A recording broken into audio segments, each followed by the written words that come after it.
Good evening, Utah, and hello from our nation's capital. We want to welcome everyone with us tonight to Senator Lee's first Tele-Townhall of 2016. We're looking forward to tonight's discussion. We're joined by 4 counties: Millard, Juab, Sanpete, and Tooele. Senator, you had a memory from Sanpete County that I know that you'd like to share. Do you want to go ahead and talk about that for a little bit? Yeah, sure.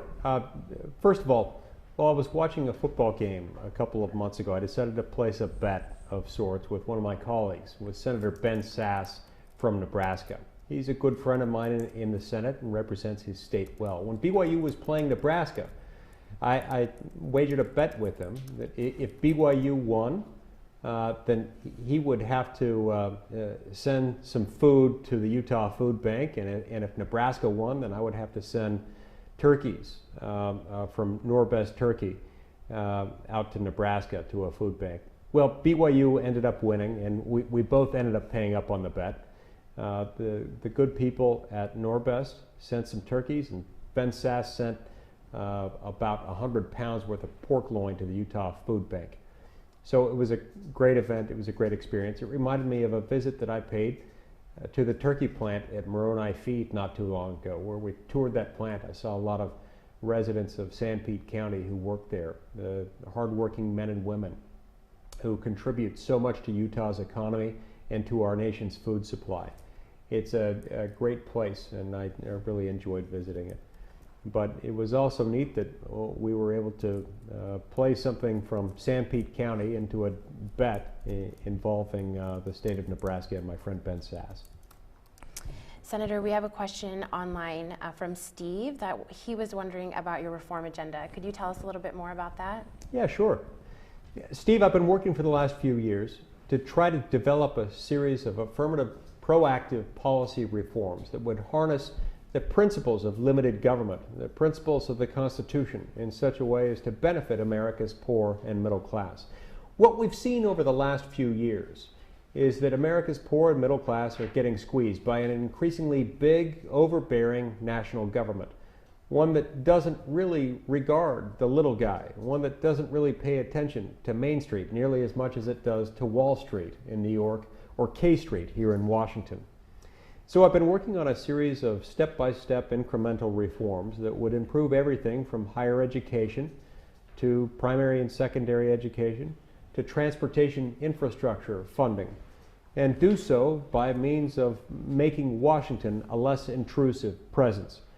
It's also something that would reform our criminal justice system and includes a proposal that would eliminate penalties in our tax code that adversely affect so many Utah families. Things like the parent tax penalty and the marriage tax penalty in the tax code. So one of the many examples I can point to is my Higher Education Reform Act, one that would allow states to have the flexibility of creating their own alternative higher education accreditation bodies. If they had the authority to do that, then people could have access to federal financial aid for higher education experiences. And they could use that for newer, more innovative higher education learning experiences, things like massive open online courses or MOOCs.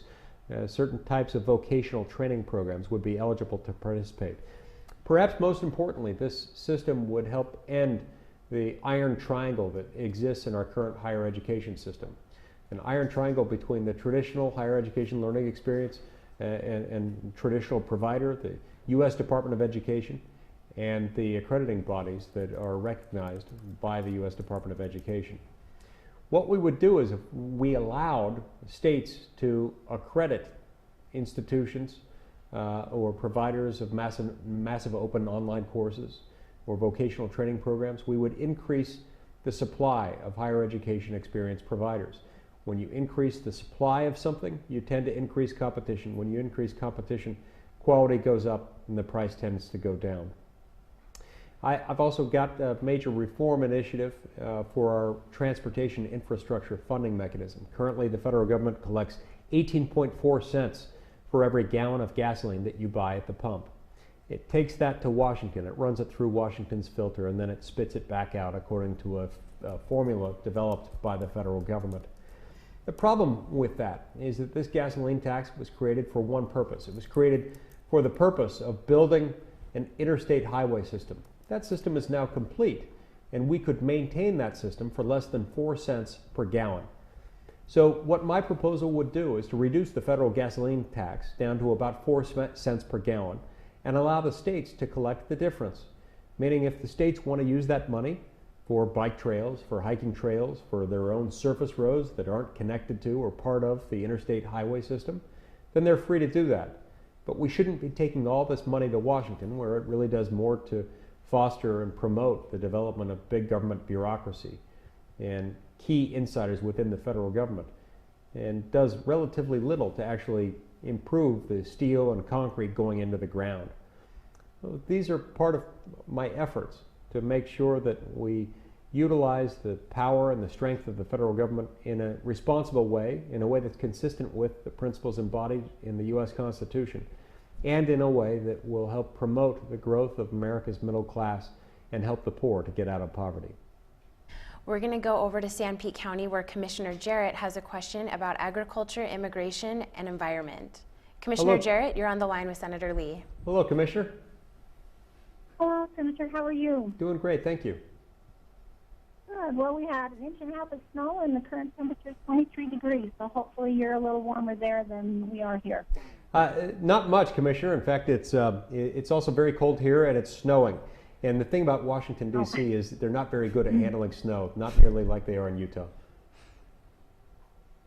Well, Senator, as you know, when you visited Sanpete County, you referred to it relative to our cooking industry.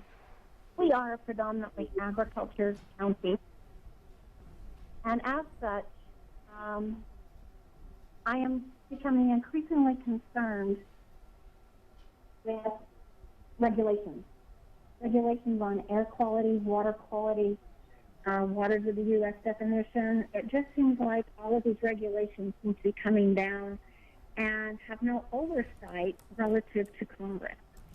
I think it's something that needs to be looked at very carefully. I think they need to be reined in.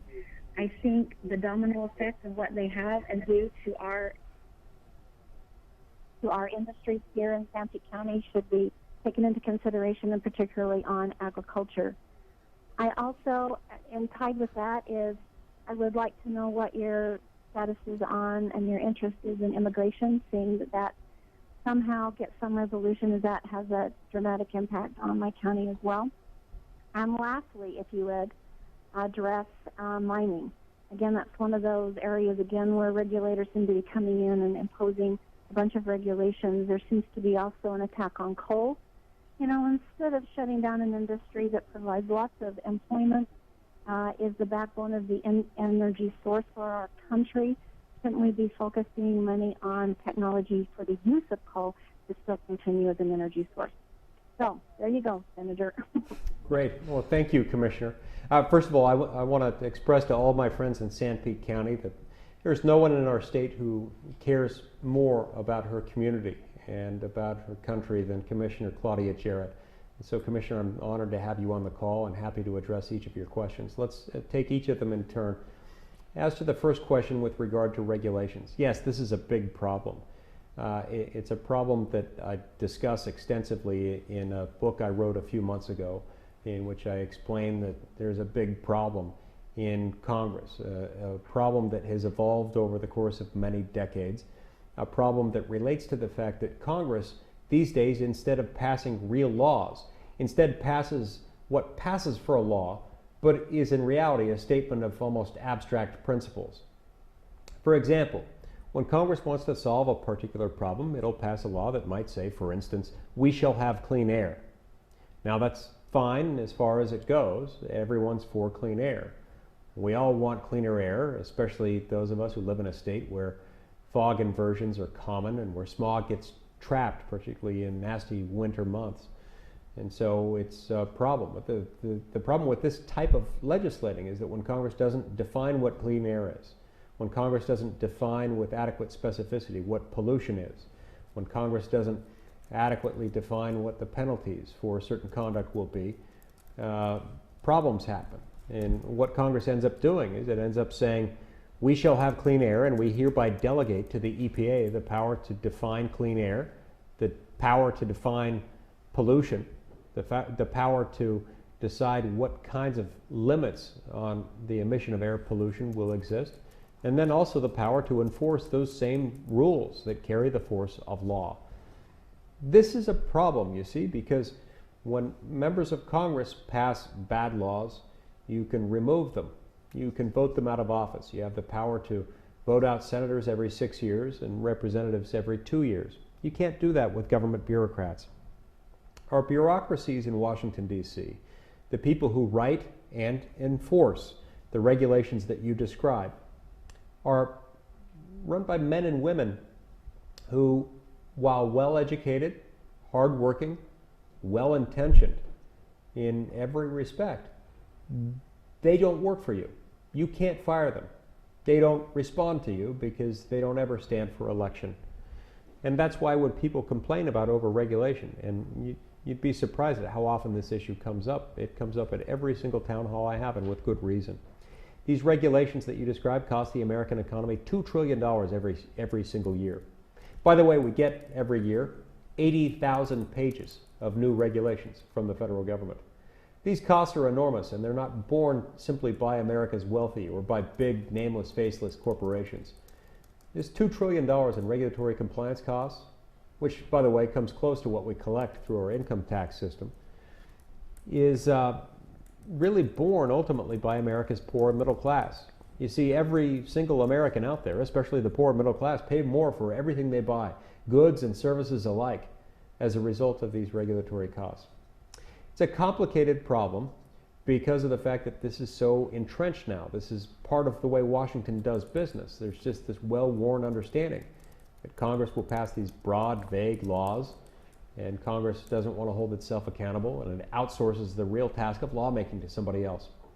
As complicated as the problem is, and as long-standing as it may be, there is, fortunately, Commissioner, a very simple solution. And I'm pleased to report that I'm a co-sponsor, an original co-sponsor of the solution. It's called the REINS Act, R-E-I-N-S. It stands for Regulations from the Executive in Need of Scrutiny. Here's what the REINS Act says. It says that for every new major rule, meaning a rule that would have a significant economic impact on the country, as opposed to something that, for instance, just governs what time the lights go on and off in the Department of Commerce every night. For that kind of regulation, one that would have a significant impact on the American economy, any new regulation would not take effect unless or until both houses of Congress had enacted that regulation into law, and the law had been signed by the President. See, this is how it's supposed to operate. My copy of the Constitution, in the very first clause of the first section of the first article, says that all legislative powers herein granted shall be vested in a Congress which shall consist of a Senate and a House of Representatives. Legislative powers are the powers to make law, and so to make a law, including a law of the sort that you see EPA and other federal agencies making routinely, you should have to go through Congress every single time. Now, the REINS Act has passed the House of Representatives each year, every year for the last 3 or 4 years in a row. Tragically, inexcusably, we have yet to get a vote, an up or down vote on this in the Senate. I'm going to continue to fight for that. It's one of the most important measures we could have, and this would do more to reinvigorate the American economy and to free the American people from the oppressive yoke and burden of the omnipresent, overbearing administrative regulatory state than just about anything I can think of. As to your second question, Commissioner Jarrett, with regard to immigration, sadly, President Obama has poisoned the waters on immigration reform. I'm a firm believer in the fact that one of the many reasons why we have an illegal immigration problem relates to the fact that we have a broken legal immigration system. That system is in bad need of reform. It needs to be updated and modernized to reflect modern demographic and economic needs within our society. We could do this, and it would work if we started with small, bite-sized pieces of legislation, including legislation that I have either sponsored or co-sponsored in the past, that would help make for a clearer path for those who want to enter our country legally, and would make sense out of a currently nonsensical and overly hierarchical, overly bureaucratic immigration system.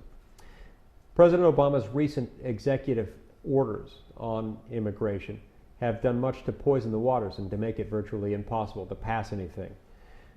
This compounded an already significant problem being held over from the Gang of Eight amnesty plan from 2013. One of the problems with that plan is that its advocates threatened that they would block any and all efforts to reform our immigration system if it didn't include everything within the Gang of Eight bill.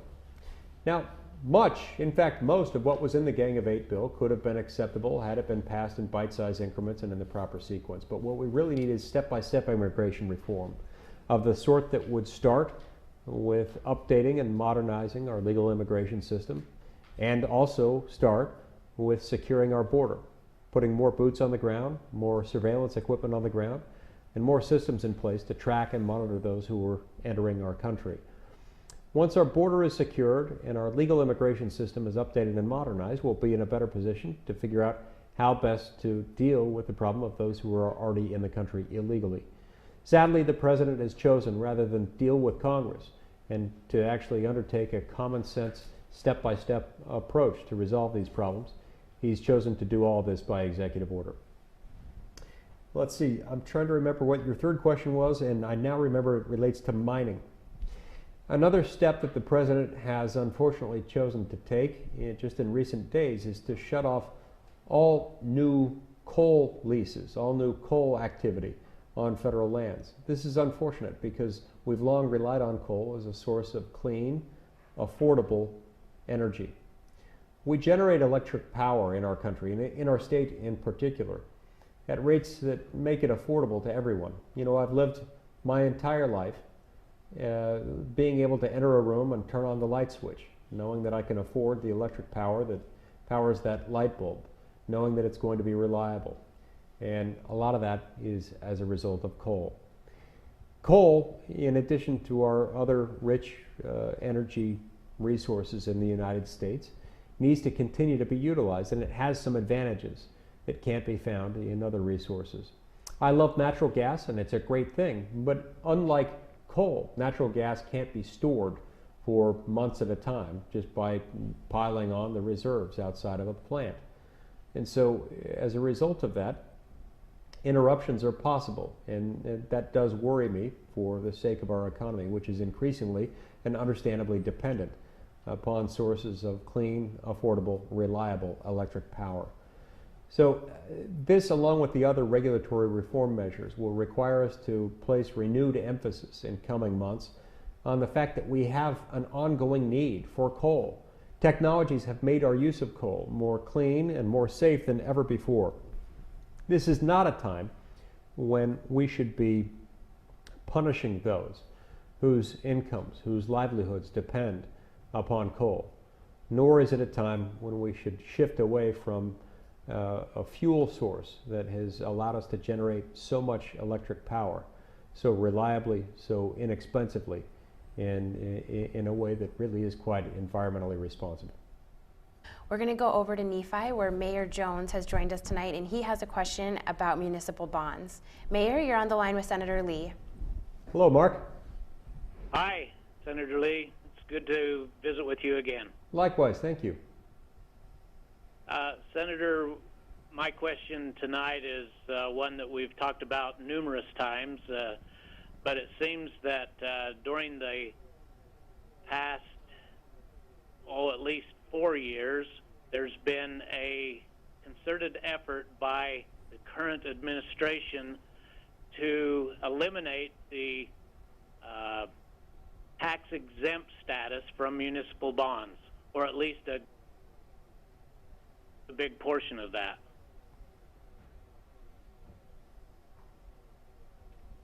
You still there, Mayor? Can you hear me, Senator? Yes, yes. Okay, so go ahead. So the current administration has been trying to eliminate that exemption, and I know we've talked about this a lot, but just wanted to have an update to see where that was and when you think that that could be put to bed. Okay. Mayor Jones, thank you for your question. Yeah, I don't see any good reason to tinker with the tax exemption applicable to municipal bonds. Municipal bonds are something that we've come to rely on, one of the tools available to states and local governments. And I don't think the federal government, which already does too much to meddle in the way you run your governments within the state, those of you who run state and local governments, shouldn't have to worry about more meddling from the federal government. I wish I could tell you, Mayor Jones, that there were an easy way to simply put that to bed. Unfortunately, that's not something that I can promise, because bad ideas rarely go away easily. But I can tell you this, and I think you can take some comfort in knowing that the effort to eliminate this tax-exempt status is not a popular one. It's one that seems to be waning in popularity rather than gaining momentum. And so I think you can take some comfort in that, and in knowing that I'm against any effort to change the law in this area. There's a question about the nuclear option. Okay. The biggest complaint that I hear, and I guess it's probably my biggest complaint too, is in Congress there's a whole lot of talk and almost no action. Back in the days of Harry Reid, when he was in control of the Senate, he exercised the nuclear option, which changed the vote from 60 votes to 51, as I understand it, to get something passed. If that is in fact true, Mitch McConnell apparently does not want to exercise that option or cause that to happen so that we can get something through, like Kate's Law or something like that. Is that something that can't be done, or Congress is just not willing to do it, or the Senate's not willing to do it, or Mitch doesn't want to do it, or what? Okay, thank you for your question. First of all, what happened in 2013 was that Harry Reid and the Democrats utilized the nuclear option to make it possible to bring to a close any debate surrounding a presidential nominee standing for confirmation vote in the Senate, reducing that from 60 down to 51. Now, at the time, the reasoning on that was that they insisted that this rule was never intended in the first place to apply to presidential nominees. I disagree with that. I think it's a misreading of the Senate rule. But it is what it is. It is a violation, nonetheless, of the Senate rules to try to change the rules in that way. In other words, you shouldn't ever break the law in order to change the law. You shouldn't break the Senate rules in order to change the Senate rules. I would add, moreover, that for those among the listeners who are conservatives, whether you're a conservative or whether you're a liberal, if your views are not necessarily always the same as where the current Senate Majority Leader might be, then you should really fear any elimination of what's known as the cloture rule in the Senate. I don't want to bore you with too many details about how the Senate operates, but let me just give you a brief synopsis of how this works. The Senate historically was a place where unlimited debate was the norm. As long as any one senator wanted to continue debate on an issue, they could continue to do so. If multiple senators wanted to continue debate indefinitely, they would continue indefinitely as long as they wanted to. That started to change about 100 years ago when a group of senators got together and they said, hey, if a supermajority of senators want to close debate, they should be able to end debate, even though there might be a few senators who still want to continue debate. So they passed a rule saying if 3/4 of the senators wanted to do that, they could. About a half century later, they changed that standard from 3/4 to 3/5, so that now you can close debate with 60 senators voting. Now, passage of any bill or resolution in the Senate is still by simple majority. But before you can pass something, typically you have to close debate. And to close debate, it typically takes a vote of 60. Conservatives would lose, and they would lose a lot if we somehow got rid of the filibuster rule. Separate and apart from the fact that the Senate rules prohibit going nuclear, conservatives would lose in the sense that there's been a long-standing effort on the part of many liberals in this country to move us in a direction of Western European-style socialized medicine and government that is much more in the same direction as a whole. The only thing that has stopped that march in many instances has been the availability of this cloture standard. And so that's why I don't support that rule change. And even though I can understand some who would disagree with me on that. I certainly don't support going nuclear in order to change the rules. Just as you wouldn't want to violate the Constitution in order to change it, we should respect the rules of the institution, and we should change it according to the official rules procedure rather than through the lawless procedure that involves going nuclear. Coming from Grantsville, Bill, he has a question about something the Constitution says. Bill, you're on the line with Senator Lee. Hi, Senator Lee. Hello. My question is about judicial activism and how the Constitution might provide a remedy for judicial activism and how that might be done. Okay. Thank you for your question. Judicial activism refers to the process by which judges will sometimes rewrite the law. Their job, of course, is to interpret the law, not to make it. It's the job of the legislative branch or Congress to make the law. It's the job of the judicial branch to interpret the law where people disagree as to its meaning. Sometimes judicial activism arises when a judge decides, hey, I don't like this particular law, I wish I could remake it. And so they imagine some reason why they want to make it unconstitutional, and then they just declare it to be unconstitutional, providing some type of explanation. Judicial activism exists whenever people invalidate a good law that is not unconstitutional and pretend that it is somehow unconstitutional. It's important to remember that judicial activism is no more defensible than judicial passivism. Judicial passivism exists where a court refuses to invalidate a law that is unconstitutional and just looks the other way. Both are equally bad. So what we really need are judges and justices who will interpret the law as it's written rather than interpreting the law as they wish it were. And there is no easy way to require that in many instances. And one of the reasons why we worry so much about judicial activism and judicial passivism is that once they've stepped in and declared something to be a constitutional mandate, it's very difficult, it's darn near impossible in many circumstances to undo that without going through the difficult process of amending the Constitution. That's why the best we can do in many cases is to, number one, be careful for who we vote for president. The President of the United States enjoys enormous discretion in nominating judges. Number two, you need to watch out for who you elect to the United States Senate. We in the Senate are called upon to review each and every person who's nominated to serve in a judicial office in the federal court system.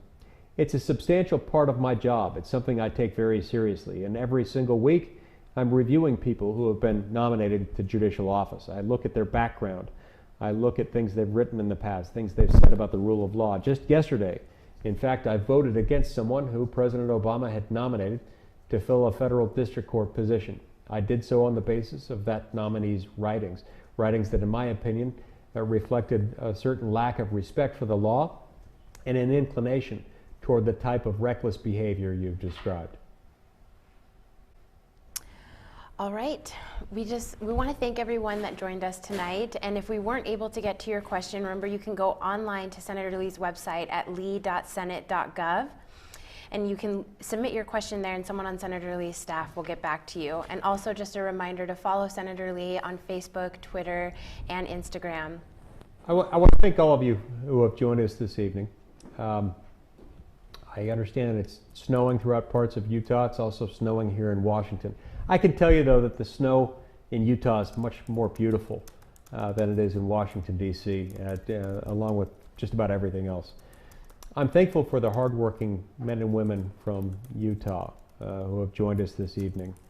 And I want you to know that I'm doing everything that I can to get Washington, D.C. out of your way. The whole reason I ran for office, the reason I serve in the United States Senate, and every moment I spend at the United States Senate will be devoted to this purpose. All devoted to the purpose of following the Constitution, restoring the constitutional protections that are there to protect you. You see, the reason I focus so much on the Constitution is because it's about you. When we focus on limiting government through the Constitution, that's what unlocks unlimited human potential. That's what allows you to do what you do best. It's what allows you to work hard to provide for your families, to get ahead, to create a better future for your family, for your children, and their children after them. You know, as I conduct town hall meetings throughout the state of Utah, I often ask people whether they feel like their generation is better off than their parents' generation was before them. Most of the hands go up. I then ask people to raise their hands if they feel like their children's generation will be better off than they have been in their lifetimes. Not very many hands go up. This is distressing, and I believe it's the direct result of a government in Washington, D.C. that's trying to be all things to all people, and in the process is getting out of step with what it can accomplish, and also is ending up getting in the way of the American people and their ability to provide for their families. I believe fundamentally that our best days as Americans remain yet ahead of us, because I believe in something that Winston Churchill is reported to have said, which is that the American people can always be counted on to do the right thing after they've exhausted every other alternative. This is especially true as it relates to our federal government. You see, we've been trying to expand the government.